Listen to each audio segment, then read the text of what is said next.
Oh, it's a bad one. It's a bad one. In fact, WrestleManias 25 through 27 are tricky. All three have at least one really good match, in this case a no-holds-barred match between Undertaker and Triple H, but all had lots of filler. WrestleMania 27 had Kane, Big Show, Santino, and Kofi Kingston versus The Core, Morrison, Stratus, and Snooki versus Ziggler and LayCool, and Michael Cole versus Jerry Lawler, which Cole won by DQ. What a night. Also, and this is a small point, The Rock returned to host WrestleMania and he hasn't missed one since. Like that guy who starts the party by being funny and suggesting shots and then he won't go.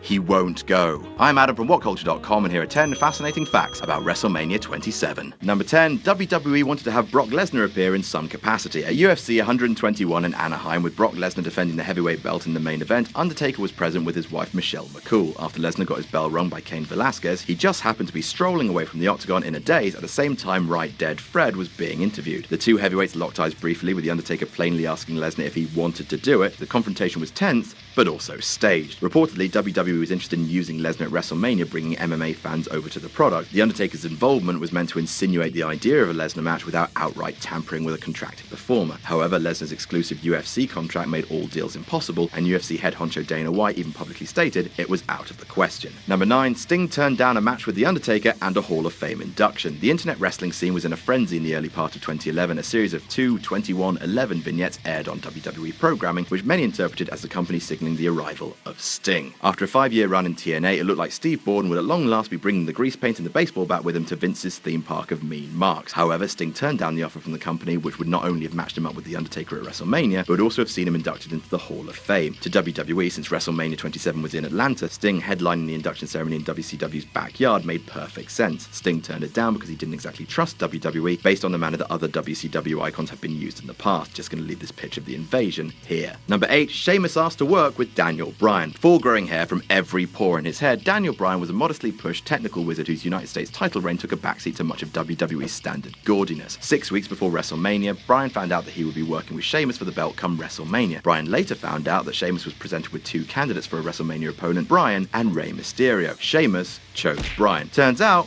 bad call. At the Raw 6 nights before WrestleMania, Sheamus and Bryan sat in a room with the entire WWE roster and staff, listening to John Laurinaitis announce their match was being placed on the pre-show. As Bryan later lamented, Sheamus should have chosen Rey. Number 7, Edge's career-ending MRI took place the day after WrestleMania. The fact that Alberto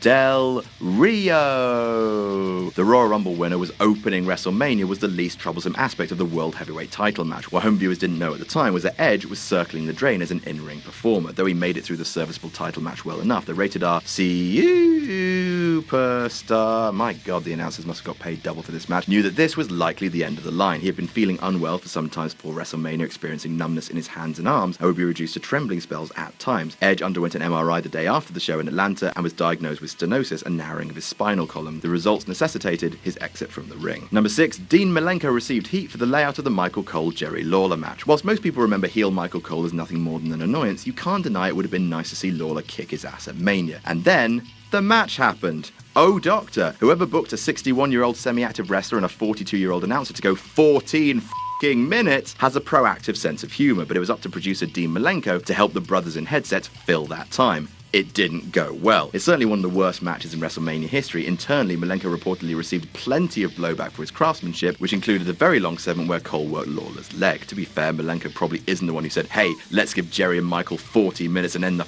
on a nice juicy DQ, but there you go. Number 5, the plan was for Undertaker and Triple H to go on last. Up until a week before WrestleMania 27, the plans were for Triple H's quest to shatter the Undertaker's 18-0 WrestleMania record to end the night. The internal feeling was that Undertaker's streak was seen at that point as bigger than either the 2 championship matches, and that putting the match on earlier would burn the crowd out for the rest of the show, a la Hogan Rock and Undertaker Michaels. Instead, the match went on third from the end, and to be honest, yeah, it did. Electrifying the crowd to the point where nothing could follow it, not even Snooki, not even Snooki. Number 4, Taker and Trips were fine for the chair shot to the head. Even after Chris Benoit's autopsy yielded evidence of traumatic brain damage and advanced dementia, it took some time before WWE formally banned steel chair strikes to the skull. In March 2010, it was announced that the act was henceforth forbidden in WWE performances, knowing that Triple H's attack on The Undertaker at WrestleMania 27 was made even more jarring and surprising. At one point during the grueling war, Triple H swung for the fences, nailing Fightingale the Nightingale with a steel chair to his dead head. Even though Undertaker partially raised his hands, the two were still fined an undisclosed amount for violating company policy. You know Vince is serious when he's taking money out of Taker's pocket. Number 3, John Morrison blew off Trish Stratus after their match. Not like that, you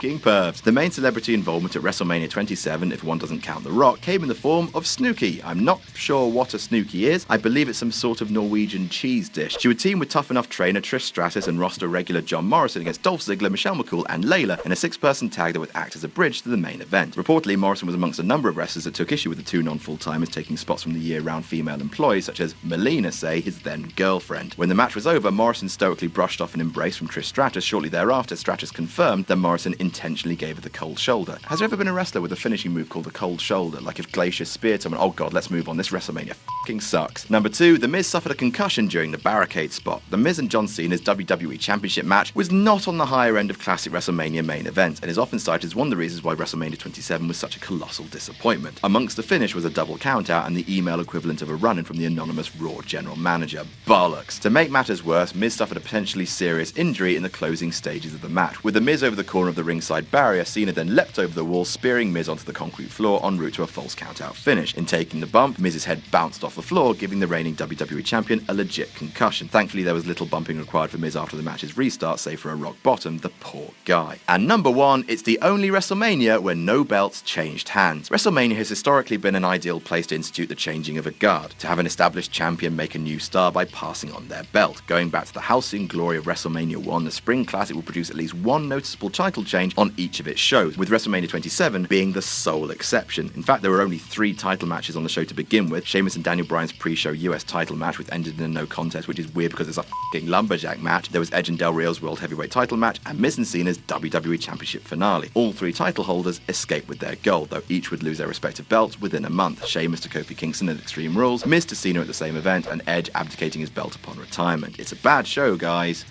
It's a bad one. And that's our list. Did we miss any out? Tell us about it in the comments. Don't forget to like, share, and subscribe. You can follow me on Twitter here, and you can follow Justin Henry, the man who writes these articles on the website, on Twitter here. I'm Adam from WhatCulture.com, and I'll see you soon.